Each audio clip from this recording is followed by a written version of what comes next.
Leo tuongelee zana potofu 5 ambazo watu wengi wanazo kuhusu soko la hisa.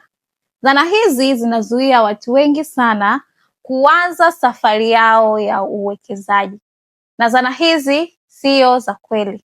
Sasa kabla hatujaanza, hakikisha kwamba umesubscribe to YouTube channel yetu ili tuweze kuwafikia watu wengi sana. So let's get started. Zana potofu ya kwanza ambayo watu wengi wanayo kuhusu soko la hisa ni kwamba soko hili ni kwa watu matajiri au watu walio na pesa. Kitu hichi si cha kweli. Katika soko la hisa linakuwezesha wewe kuweza kununua hisa, minimum amount ni hisa 10 tu. Sasa mfano wewe unataka kununua hisa za CRDB. Hisa moja ya CRDB inauzwa shilingi 2,800.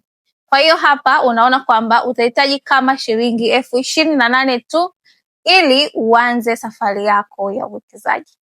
Sasa tuseme wewe hautaki CRDB, unataka mfano kampuni nyingine inaitwa Vertex. Vertex hisa moja inauzwa shilingi 440. Kwa hiyo unaona kwamba unahitaji shilingi 4,400 tu ili uweze kuanza safari yako ya uwekezaji. So soko letu la hisa limekuwezesha au limemwezesha mtu hata yule ambaye anapata kipato cha chini kabisa.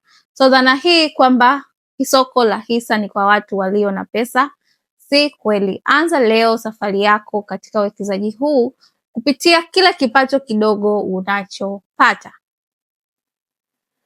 Dhana potofu ya pili ni kwamba soko letu au uwekezaji katika hisa ni kamari au ni gambling, kitu ambacho si kweli. Unapowekeza katika hisa ni unanunua sehemu ya kampuni au unanunua sehemu ya biashara, na unapowekeza pesa yako kwenye ile kampuni una chance ya kupata ongezeko la thamani au kupata sehemu ya faida ya ile kampuni. Lakini unapofanya au unavocheza kamari kuna chance mbili tu, upate pesa au upoteze pesa.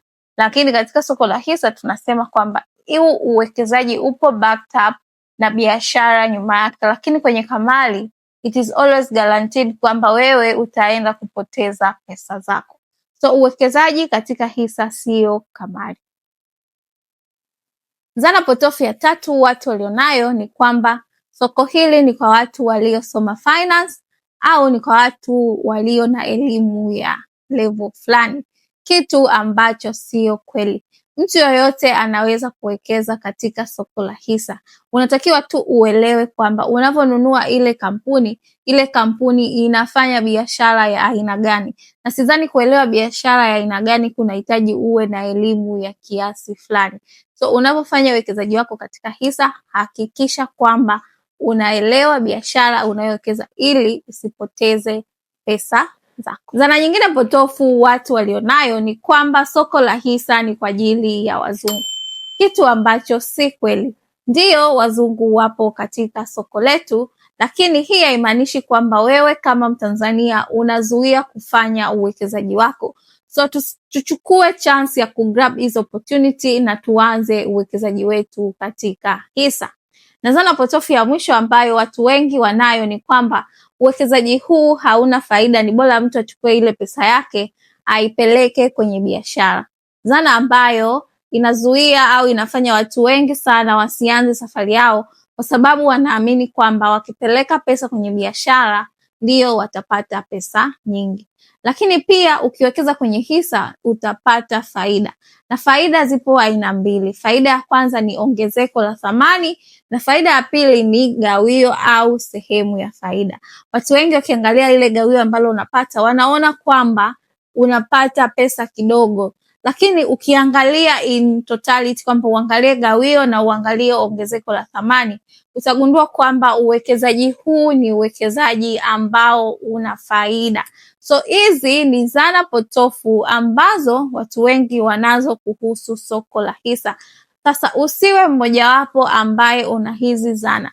Hakikisha kwamba umejifunza kuhusu uwekezaji huu wa hisa ndio uanze safari yako. So see you next time, and don't forget to subscribe to our YouTube channel. This is Nuru, your wealthy friend. See you